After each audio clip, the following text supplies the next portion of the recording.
દાહોદના ભાટીવાડમાં ગામે આવેલા પ્લાન્ટમાં જે મોટી રાત્રે લાગેલી ભેદી આગમાં જે 95% સાધનો ખાક વિવાદના કારણે જે સમાજમાંથી તત્વોનો આગ લાગવા શંકા અને દાહોદમાં ભાટીવાડમાં બની રહેલી નેશનલ થર્મલ પાવરમાં કોર્પોરેશનમાં જે 70 મેગાવોટમાં પાવરમાં પ્લાન્ટમાં ગત રાત્રે અચાનક ભૂકી ઉઠે 400 કરોડની વધારે માલ સામાન સળગી જતા આગમાં સોલાર પેનલ અને ટ્રાન્સફોર્મર કેબલ સહિતમાં જથ્થો ખાક થઈ જતા જેમાં દાહોદ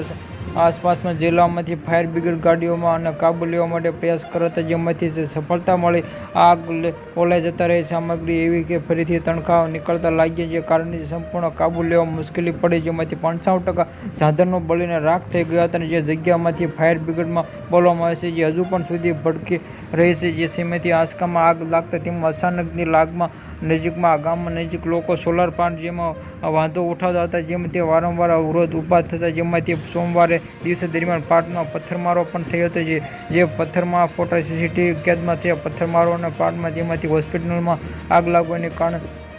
કારણે તપાસ દાખલ કરી છે જે રાજદીપસિંહ ઝાલા સહિતના વરિષ્ઠ પોલીસ અધિકારી ઘટનાસ્થળે પહોંચી જતા એનટીપીસી